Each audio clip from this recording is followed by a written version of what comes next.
ফজল ইবনে আব্বাসকে ডাক দিছে, ফজল ইবনে আব্বাস রে,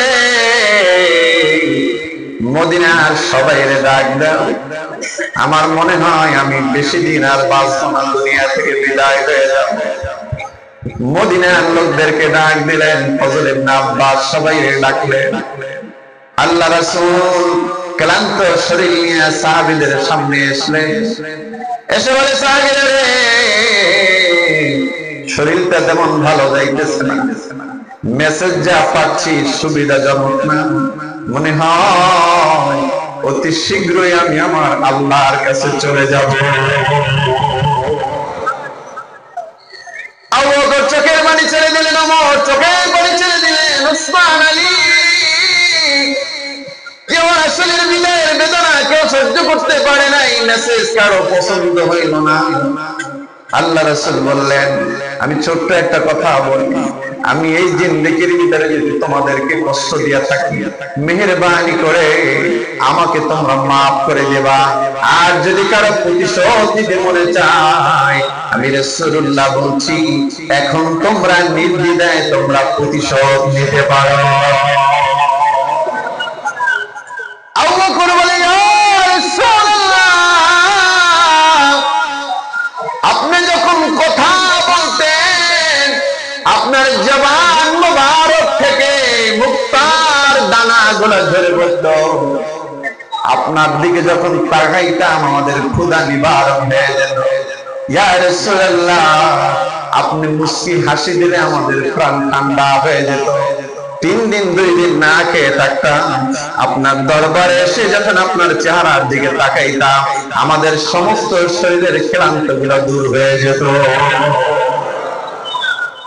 ইয়া রাসূলুল্লাহ, জীবনে কাউকে কোনো সময় প্রশ্ন দিয়ে কথা বলেন নাই, আপনার নাকি কেউ প্রতিশোধ নেবে এটা কোনোদিনও হতে পারে? একজন সাহাবী নাচ জাগাইছে, উক্কাশা রাদিয়াল্লাহু তাআলা,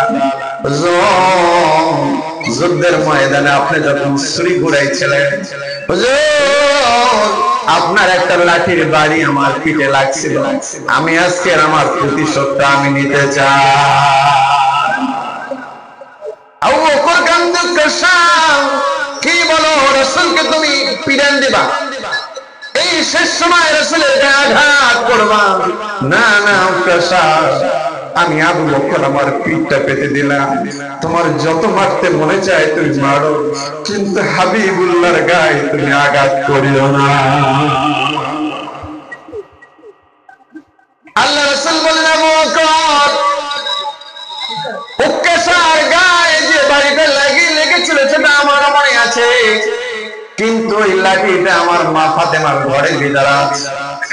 আবু বকর, আপনি যাইয়ান আয়েশার ঘরে লাঠিটা ফাতেমার ঘরে আছে, আপনি সেখান থেকে লাঠিটা নিয়ে আসেন।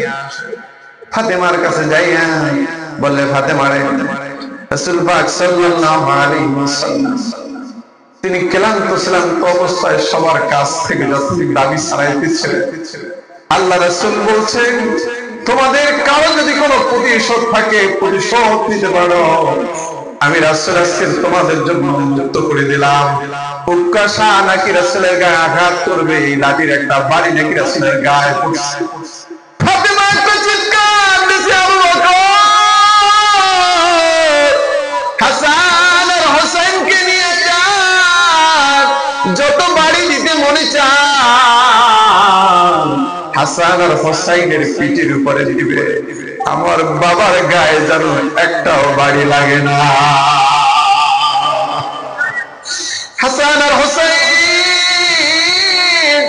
রাসূলের পীরের কাছে নিয়ে হাজির হয়ে গেছে। সাহাবীরে, যত মনে চায়, যত বাড়ি দিতে মনে চায়, আঘাত করতে মনে চায়, আমাদেরকে করো, আমাদেরকে মেরে ফেলো, কিন্তু আমার নানাজির গায়ে একটা আঘাত করিও না। কোন কথা শুনে না, সাহাবী নির্বিঘ্নে তিনি লাঠিটা হাতে নিলেন, ডাক দিয়ে বলে, ইয়া রাসূলুল্লাহ, আপনি যখন আমাকে বাড়ি দিয়েছিলেন তখন আমার শরীরের ভিতরে কোনো কাপড় ছিল না, আমি খালি গায়ে ছিলাম, আপনার জামাটা খোলেন, তারপরে আমি বাড়ি দেব। রাসূল মুস্কি মুস্কি হাসে আর চাদরটা সরায়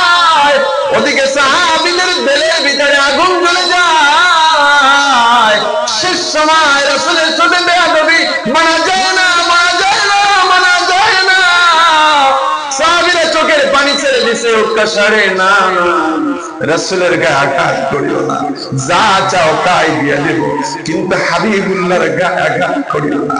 উকাশা রাদিয়াল্লাহু তাআলা যখন রাসূল চাদর সরাইলেন, রাসূলের খতমে নবুয়তের উপরে একটা চুমা দিয়ে বলে, শোনো, এতক্ষণ একটা বাহানা করেছি এই খতমে নবুয়তের চুমা দেওয়ার জন্য। এই খতমে নবুয়তের চুমা দিলে এই ঠোঁট যেই নবীর শরীরে লাগে, ওই ঠোঁট কোনোদিন জাহান্নামের আগুন জ্বালাইতে পারে না। রাসূলের পিঠের উপরে হাত দিয়া ঘাম মোবারক চেহারায় মাখলেন, শরীরে মাখলেন, বলে সাহাবীরা শোনো, যেই রাসূলের ঘাম যেই সাহাবীর গায়ে লাগে, ওই সাহাবী কোনোদিন আগুনে জ্বলতে পারে না। বলে আমার উদ্দেশ্য হলো আমি আল্লাহর কাছে কি দিব, আল্লাহর কাছে কি উপস্থাপন করবে, একটা বাহানা বের করলাম। এই এতক্ষণ যা করলাম আল্লাহর কাছে ফুটে হয়ে রইল, রেকর্ড হয়ে রইল। কালকে কিয়ামতের ময়দানে যখন আমার চিত্রগুলা দেখানো হবে, তখন আমি আল্লাহর কাছে এই রাসূলের খতমে নবুয়তের উপরে চুমা দেওয়ার চিত্রটা আমি আল্লাহর কাছে উপস্থাপন করব।